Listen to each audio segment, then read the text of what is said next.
So our next company, our next innovator, and we have the Chief Technology Officer and co-founder, Dante Cassanego, and it's Juntos. Dante?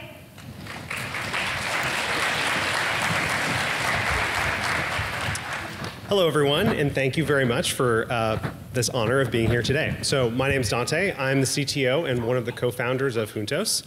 And I'm going to tell you a little bit today about our work in international financial inclusion, which is the space where we work. So what Juntos does is we work in emerging markets with banks, primarily, who are offering financial services to a group of customers in their country who have never previously had access to formal financial services before.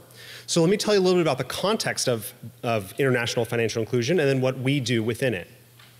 So first, something remarkable has been happening in financial services over the past decade or so.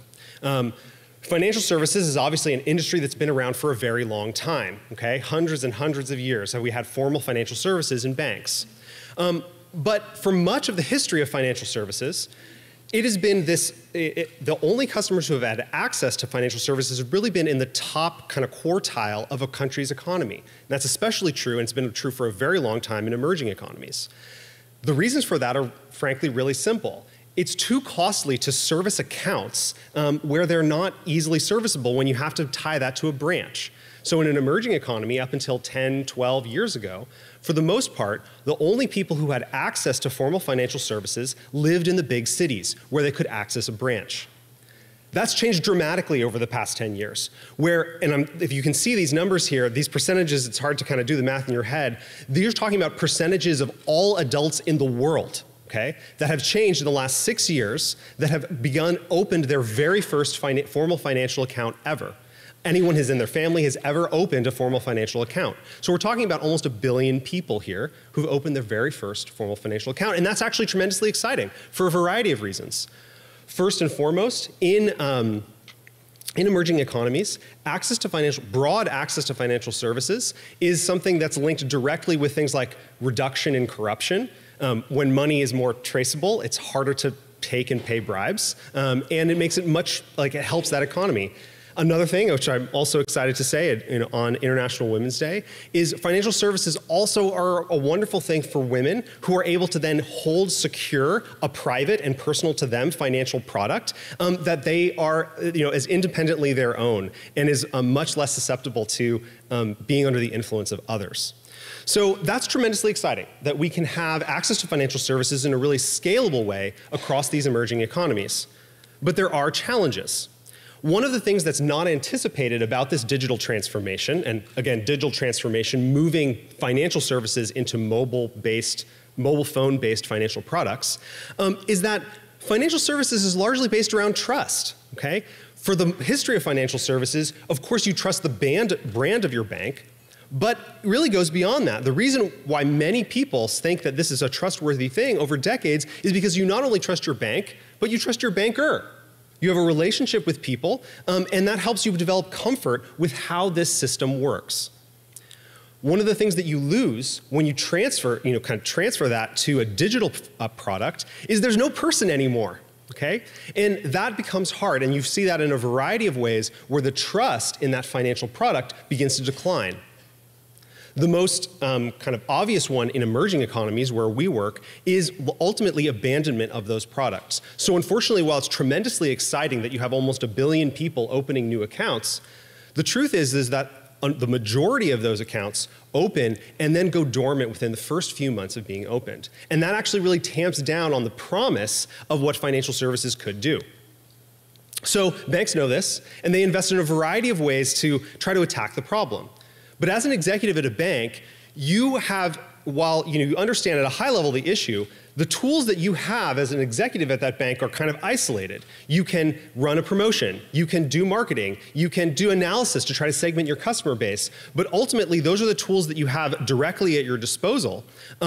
We believe at Juntos that the core problem is about that relationship, and none of those things attack actually that core central idea of how do you put relationship, trust back into financial services, even though they are digital. So here, what we believe is at the core center is customer relationship building itself that can help make all of those other solutions that you would bring to bear in this situation more effective. So another perspective that I'll add to this is that how do you take these, so that relationship, another way to frame it is in the context of thinking about a customer journey. That executive at the bank has two problems. One, they need to figure out, how can I think like my customer? How do I approach my customer in a way that's holistic and helps them to be successful? And two, if I can do that, okay, so let's say I can figure that out and I have all of these separate, tools or teams that I can bring to bear to the problem, is it gonna be worth it? Am I gonna make all those investments, reorganize my teams, figure out how to be customer-centric, and then is it gonna pay off? So we're here citing a McKinsey study published recently where McKinsey asked that exact question.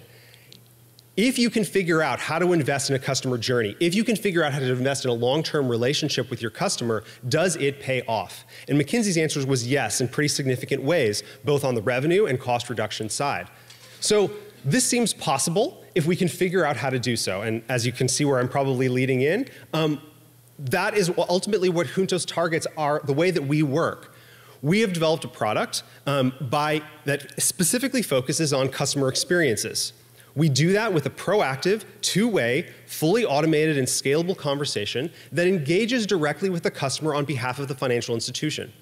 That allows that customer at the financial institution to feel the presence of that financial institution partner, and not in a kind of a linear way, like just asking questions for customer service or just receiving a promotion, but a holistic single voice that walks with the customer throughout their experience. So this is an example of a conversation that Juntos will have with its customers. So again, on behalf of the financial institution, we're conversing extended over months with a customer, and we're able to achieve really high rates of engagement. Because once the customer develops trust with our channel, then we're helping them to understand how to use the account, we're helping them to be able to answer common questions, and ultimately able to enable that customer to be successful using this new financial product. We've deployed our product with a number of big banks around the world. Juntos has been deployed, has signed contracts in 16 countries, really across all the major geographies in the world. So we started out in Latin America, which is where the name Juntos comes from, but now we've also deployed our solution in East Africa, Southeast Asia, the Middle East, et cetera. And we see these kind of same themes happening all around the world, where customers who want to be able to use the financial service and need to find a way to be able to develop the trust and relationship that enables them to do so. I'm going to conclude with one quick example. We partnered with a financial service provider named Mint in the Philippines. Mint was interested in how to do what I'm saying, engage their customers, and ultimately drive transactionality and usage in their mobile financial product. Over the course of months working with Juntos, you can see an example conversation on the left. That blue text it's labeled as Mint. That is Juntos speaking on behalf of the financial service provider. You can see that this customer is telling us, the bank, oh, this is, my niece is looking to buy a book for the textbooks. Help me to figure out how I can make that happen. How many of people today have that kind of personal conversation with their bank? And Juntos is enabling, with that voice, enabling the customer to do so and ultimately feel the trust that enables them to use the account. On a more scalable level, we were able to drive both high engagement rates through this product, and Mint saw a 7% lift in overall transactionality having deployed Juntos' service with their customers.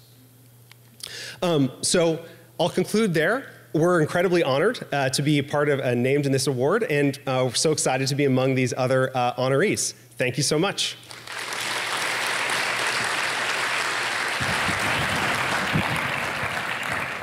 Thank you to Juntos and Dante Cassanego. Let's give them another round.